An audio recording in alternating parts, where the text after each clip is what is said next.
خب درست است که شما در شهر دوشنبه دکان طلا فروشی دارید. نه دروغه دادرم، هیچی ندارم. این دروغه. از نوع ما هر چی میگن دادرم.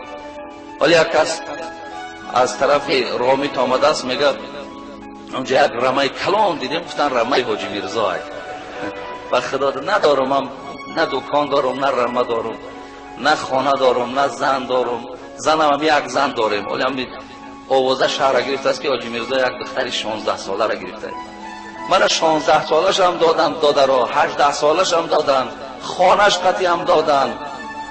ولی ما برادرای عزیز یک چیز پیش چشم آوردیم که کمی در همین درس ما، تحصیل ما، دعوت ما کمی پیش راه ما را میگیرد. به همین خاطر ما همه را رد کردیم. و الا پر بود دادرای عزیز، ده ها آدم قسم به نام خدا ما را چی چیزهای پیشنهاد کردن، ولی ما رد کردیم.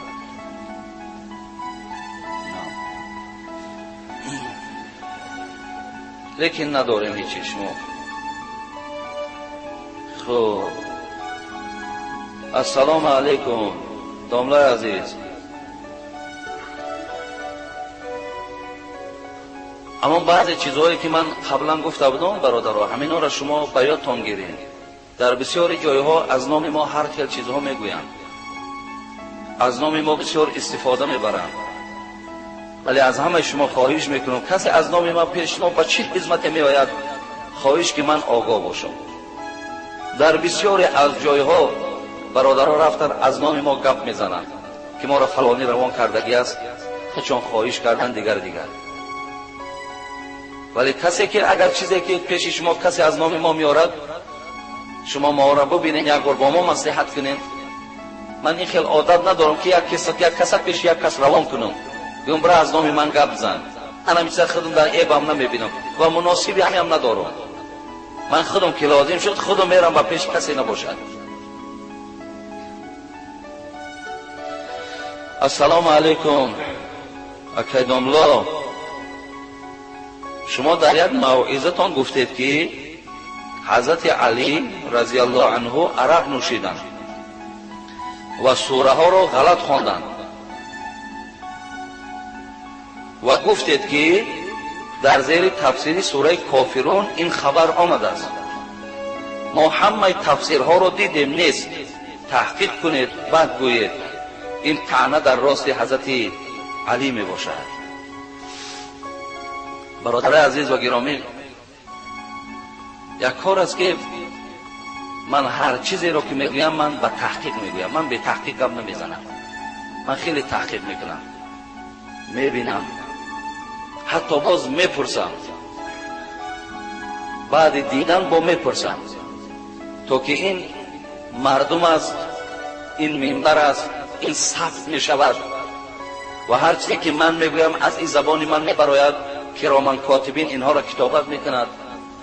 ما حتی طرفهای آنش هم نظر میکنیم که کنی از همین گهی من یگان بوی فتنه و اختلاف نخیزد، تگو یگان ضرر زیانهای در بین این جامعه اسلامی پیدا نشود.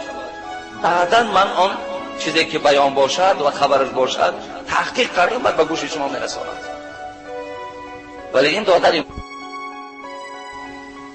مکتوبش بسیار دراز بود، بسیار مکتوبی درازی بود، خیلی گفتنی های زیاد داشته است. ولی که اینقدر من خلاصه برآوردم که این دادر ما حسد دارد. از خوانده که 2 ورق بود، من همون 4-5 کلمه‌اش در بالای ورق آوردم از زبان خود عمو، دیگرش نه آوردم. ولی این برادر ما کسی بود است که حسد دارد، بدبینی دارد. ولی اینقدر من برای شما میگویم که شما حسد نورزین، دادر را کینه نورزین. عزت از نزد خدا هست، خواری از نزد خدا هست، دادن از نزد پروردگار است، گرفتن از نزد پروردگار است. تؤتی الملک من تشاء و تنزع الملک ممن تشاء و تعز من تشاء و تذل من تشاء. همش نزد پروردگار است دادر عزیز و برادرای خیلی مهربان. ولی شما تفسیر را ندیدین. من همین باوری دارم که تو تفسیر خوانده نمیتونی. اگر تو تفسیر میخواندی و تمام تفسیر میدیدی، این گونه بیان ها رو در بالای ورق تو روان نمیدیدی. ترا من گویم اگر صدقه همو تفسیرا کنم حتی من در حق تو کم گفتم، زیرا اون جمله تو گفته اون خیلی لایق گفتن نبود. ما یک برادر مسلمان شما هستیم، ما یک برادر مسلمان شما هستیم، ولی تو اگر من سوره کافرون گفته باشم اشتباه کردم، ولی اگر تو اینقدر با علم و با سواد می شدی تو سوره نساء آیت 43 را تماشا می کردی، در زیر آیتی که یا ایها الذین آمنوا لا تقربوا الصلاة و انتم سکرا، اگر زیر این آیت نگاه می کردی، در زیر این آیت اگر تو علی دوستدار باشی، تو که علی دوستدار هم نیستی، علی را من دوست می‌دارم که من 4 جمعه درباره فضیلت حضرت علی صحبت کردم، من علی را دوست می‌دارم، ولی سوره نساء آیت 43 همین آیتی که من خواندم زیر همین نگاه کو، خود حضرت علی میگوید که من در خانه حضرت عبدالرحمن ابن عوف مهمان شدم و در آنجا دسترخوان آماده شده بود، بالای دسترخوان شراب ها بود، ما همراه عبدالرحمن ابن عوف شراب نوشیدیم، آنچنان نوشیدیم که مست شدیم، زیرا شراب تا او اینه که حضرت علی و عبدالرحمن و دیگر صحابه می نوشیدن تا او زمان حکم حرامیش نآمده بود. شما به فهم ناخی، شما به عقل، شما اندیشه ندارین، شما من نمیدانم در راست شما من سخن قبیح و سخت نمیتونم گفتم و زبان من نمیگردد، ولی تا اون زمان اکثر اصحاب پیامبر شراب می نوشیدن زیرا حرامیش حکمش نآمده بود. این به دعای حضرت عمر رضی الله عنه یک سطر، یک حرام شدنی عرق به دعای حضرت عمر آمدگی است. حضرت علی میگد خوب نوشیده، باز میگم حضرت علی عرق نوشیدن بفهم با همراه عبدالرحمن ابن عوف. تو تفسیر ابن کثیر نگاه کن، تفسیری که امروز عالم فرا گرفته است، تمام عالم به این تفسیر روی دارد. نوشیدن، مست شدن و در نماز راست شدن. و بعض قولها خود علی پیش در آمد و بعض قولها فلانی را میگوید ما پیش در آوردیم و سوره کافرون خواند. شاید تو در همین جا اشتباه کرده باشی، من در زیر تعلیل سوره کافرون شاید نگفته باشم، ولی گفتم که وای سوره کافرون خواند. چی خیل خواند؟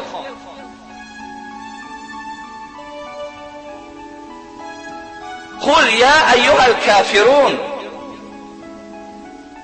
ببینید در دامش چی میاد؟ لا اعبد ما تعبدون، من عبادت نمی کنم آن را که شما عبادت بکنید. حواله به سوی مشرکاست، یعنی ما خدا را عبادت نکنیم، نه مثل شما بوت و درخت ها را. ولی اینها چی گفتن وقتی مست بودن؟ قل یا ایها الکافرون ما اعبد ما تعبدون. ببینید اگر همچنان حاضر گویی این کفر است برادر عزیز. ما اعبد ما تعبدون، نحن نعبد ما نعبدون. این تماما سوره ها غلط خوانده شد زیرا اونا مست بودن. بعدم پروردگار آیت تحریم خمر روان کرد، اعلان کرد انما الخمر والمیسیر والانصاب والازلام رجس من عمل شیطان فاجتنبوه لعلکم تفلحون. بعدا پروردگار این حکم روان کرد. حرام شدن عرق 4 مرحله دارد، 4 مرحله. یکم آیت، دویم آیت، سوم آیت هایی که آمد قانع نشدند، پر دلالت و منع شدن نداشت، ولی باز حضرت عمر خواهش کردن، پروردگار را گفتن چنان آیت روان کن که کلا ممنوع باشد. بعدا همین آیت آمد عرق قماربازی دادره عزیزان امروز لپتاپ بازی داریم، امروز قماربازی داریم، امروز اگروای автомат داریم. این پولهاتون هر یک تنگش در پیش خدا در جواب میگین. این مردم همه را فساد کردین، این مردم را بانکرات کردین، این مردم را دربدر کردین، این مردم را قرضدار کردین. شما در او سبب دارین. این راه درآمد 4 تنگه حرام که از همینجا میآید و میان ببند راه حلال در کار کن. همین آدمایی که اگروای автомат ندارن، لتا ندارن، قمار ندارن، مردن از گوش نگیرن. همینان صاحب خانن، صاحب ماشینن، صاحب زنن، به همه چیز رسیدن. افسوس که تو عقیده ریسک از جانب خدا هست، تو هم عقیده را نداری.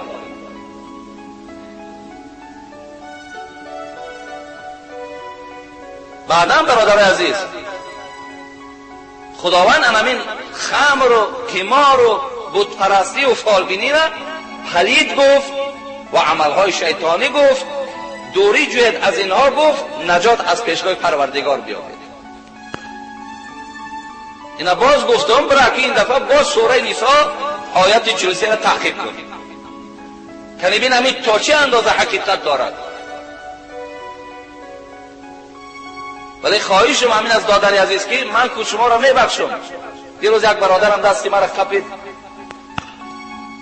اکنون نهایش را نمیگم به خاطر که با در راست برادرها سخت نرسد. موعظه را بود کردیم، دست ما بیرون در خپید و گفت حاجی مرا ببخشید، تا همین روزا من ترا دشنام میکنم. اما بخشیدم، از ما هیچی گپی ندارد. خیلی دشنام کننده ما پر داریم. خدا را شکر که شما ما را دشنام میکنید، خدا را شکر که شما ما را غیبت میکنید. من سیله قاپی ثواب شما را گرفته هستم، شما درک ندارید. خدا را شکر. شما گفتن بگیرید، به خاطر سخن خدا، به خاطر حق بیان کردن، هر چی میگوین گفتن بگیرید. انشاءالله اینجا غلبه ما هست، اینجا ده انشاءالله برد ما هست. گرفته نشین دادر عزیز. برای این ما این برادرم بخشیدیم برای این سخنهای درشتی که در روی کاغذ آورده است. ولی از تو خواهش میکنم که اگه یک کاغذ دیگر بنویس، حضور خواهی تا بکن که تا انسان نبخشد، خدا او را نمیبخشد. و همین آیت تحقیق کن کنی من از کجا گفتم، آیا حقیقت دارد یا ندارد. خداوند همه شما را نگه دارد دادرای عزیز، و همیشه خداوند بی درد و بی غم نگهتان دارد. خداوند تن صحت و سربلند باشین. خداوند این جمعه را از همه شما قبول بگرداند. خداوند خواهرای ما را عفت و تازگی و احترام شوهر نصیب و روزی بگرداند و هرچی در دل ما بندگانش از خدای مهربان با فضل کرامت برآورده بگردانی. ربنا لا تزغ قلوبنا بعد اذ هدیتنا و هب لنا من لدنک رحمة انک انت الوهاب.